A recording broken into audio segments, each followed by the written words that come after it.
G'day, how are you? And I think I've learned something. So before I go too far, I'm going to share it with you. We can learn it together.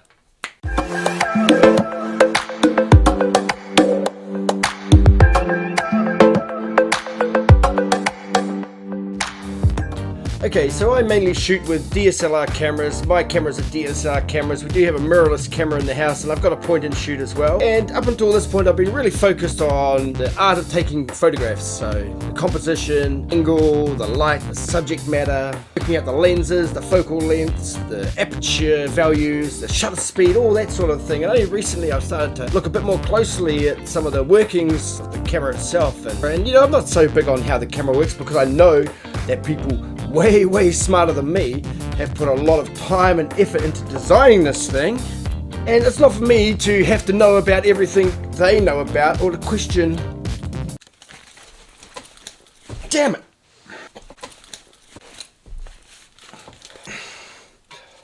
It'll be interesting for us to look a little bit deeper into it. Okay, so this is a DSLR camera, and in this area here, this is the cavity where the lens goes, and here at the moment, some of these things might be pretty hard to see, but I'm going to cut in some extra views like this. But better, in this cavity here is the mirror. Now if I lift up the mirror, say I'm simulating a shutter actuation, because what happens when you actuate the shutter is that that mirror you can see in there lifts out of the way, and the shutter curtain closes. Holy shit! Hang on a second, coming back. Okay, sorry about that. So the mirror lifts out of the way and the shutter curtain closes, which takes the exposure, after which the mirror falls back down again, which resets your view in the optical viewfinder. You know, when you're taking the shot, the optical viewfinder goes black. That's because that mirror that's been giving you your image up until that point has disappeared momentarily, but there's more to it than meets the eye. If I look there, I can see the mirror. If I lift the mirror up, I can see the sensor. I put the mirror down, I can see the mirror. I lift the mirror up, I can see the sensor. If I tilt this like this, it's very difficult to see. But in the cavity below the mirror there, and before you can see the sensor, I looked in there and I can see another mirror. And then if I tilt this back here, you can see inside. If we look in here at the top here, you can see on the back of the main mirror, there is a smaller insert. It's a second mirror.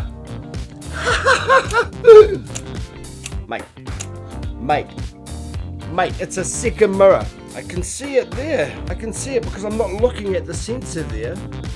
I'm looking at another mirror. It's more obvious on the way down.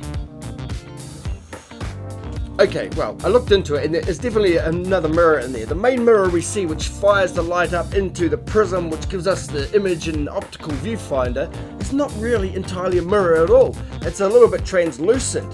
Oh my god, I can see through the mirror. So it lets some of the light that it's gathering go straight through it onto the second mirror that we've now discovered exists behind there. And that second mirror fires the light. I don't have a chance of lighting this up for you here. Okay, hang on a second. Oh god, excellent, mate. You've done it. Oh shit. Okay, there's another hole in the bottom there, in the base of the camera. And if I look into it from this angle, I can see there's a lens or something in there, some sort of optical element anyhow. What happens to that when I close the mirror? Nothing. Well, it certainly is fascinating to know that there's a second mirror in behind the main mirror. And it's also fascinating to know that there's another optical sensor in there. And you know what it's all about?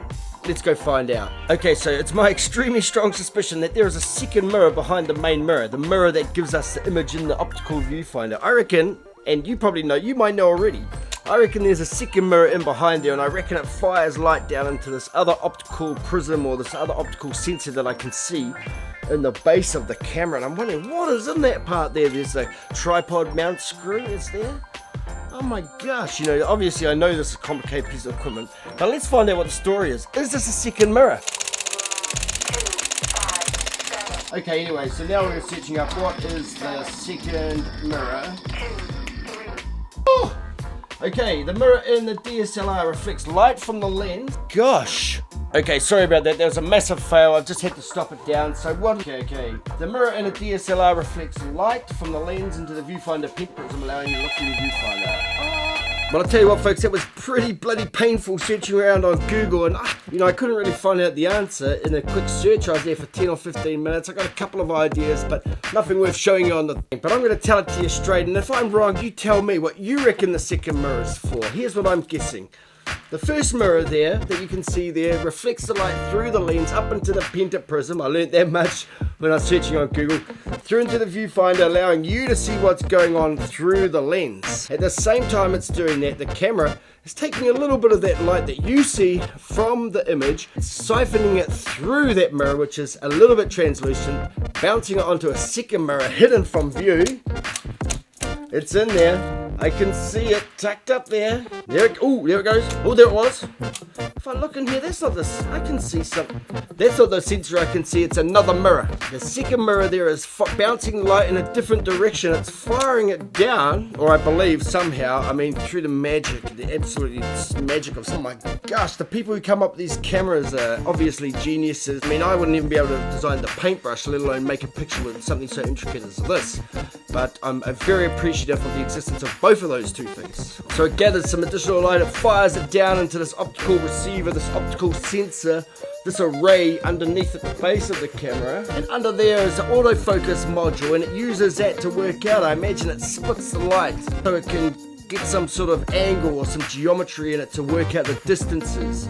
So that's what I reckon it's for. I reckon it's for the autofocus. We're learning together here. Am I right? Am I wrong? What are your thoughts? Tell me. And I'll tell you what, while you're at it, hit subscribe to the channel. Let's help each other through a few more of these perplexing situations. I don't want to sit on Google all afternoon or night learning, but when I find out about little things like this that's going on right here in my very hands in front of my very face, it's actually quite fascinating. Check out a few more of my other videos here, particularly if you're interested in taking pictures. And thanks a lot for watching.